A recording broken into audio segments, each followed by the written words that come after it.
Avec l'expérience de Konami et la puissance de la Super Nintendo, Axelet a tout pour bien démarrer. Sur fond d'invasion extraterrestre, un pilote va partir aux commandes de son vaisseau de guerre pour détruire autant d'envahisseurs que possible. Au début de chaque niveau, le joueur doit choisir son armement. Si le choix est très restreint au début, plus il progresse dans le jeu et plus il peut transformer son vaisseau en véritable machine de guerre. Il y en a pour tous les goûts, missiles, gros tirs de barrage, tirs multidirectionnels et tout le tout-team.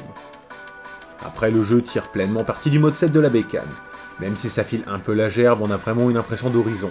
On est bien loin des niveaux tout plats d'antan. Et à plusieurs moments, on retrouve la griffe de Konami, notamment dans cette partie du jeu durant laquelle il faut péter des petites pastilles colorées pour avancer, comme dans Gradius, ou quand on alterne la vue de derrière le vaisseau et la vue de profil, comme dans Life Force. Le jeu propose 3 modes de difficulté, mais même dans le plus facile, il faut s'accrocher.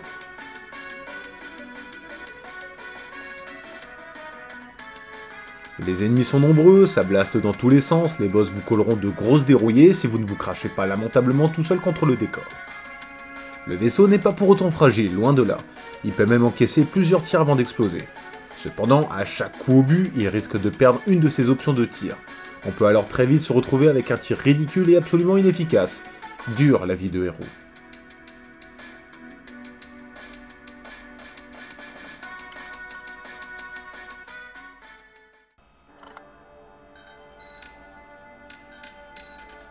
Le jeu est magnifique, les graphismes sont très fins et particulièrement soignés. Dans le 4ème niveau, le rendu des impacts sur l'eau est incroyablement bien fichu, Konami assure comme une bête. Les niveaux avec la pseudo-vue arrière sont tous similaires sur le fond, les décors restent impressionnants, surtout celui de la lave, encore un élément cher à Konami. C'est surtout pour les passages en vue de profil que ça change pas mal avec des cavernes, des bases ennemies, l'espace infini, les gros vaisseaux à démonter progressivement, etc. C'est du concentré de tout ce qu'on avait envie de voir dans un shoot. Elles résonnent bien dans le ton de l'action du jeu, elles ne correspondent pas toujours à ce qu'on pourrait attendre d'un shoot, mais elles restent d'une qualité incontestable. Celle du niveau 2 est peut-être la plus intéressante. C'est d'ailleurs celle que vous écoutez en ce moment.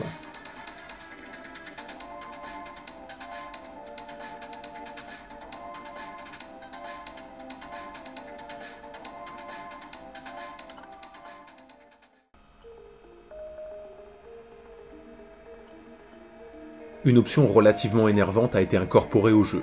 Quoi qu'il arrive, la console essayera sans cesse de replacer votre vaisseau au centre de l'écran. Ça ne bloque pas pour autant vos déplacements, mais on ne comprend pas pourquoi on n'aurait pas le droit de vouloir laisser le vaisseau complètement à droite ou complètement en haut. Bizarre. Ça ne va jamais bien loin, mais sitôt que ça concerne le sprite principal, ça énerve un peu. Les clignotements sont très fréquents quand on utilise le tout premier tir, donc c'est souvent.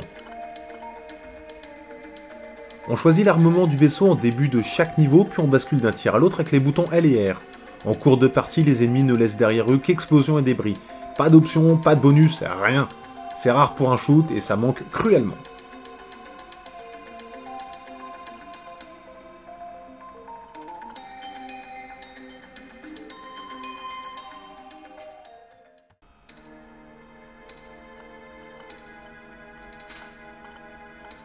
Axelet est vraiment un bon jeu sur le fond. Sur la forme, on peut faire des tas de reproches à une boîte qui a sorti des jeux si uniques que Parodius ou Life Force. On en aurait voulu plus, beaucoup plus. Point de vue réalisation, il n'y a rien à reprocher. Par contre, point de vue fun, sur le même support, on a Super à l'Est, ou UN Squadron, ou Gradius 3. Ce n'est pas le choix qui manque.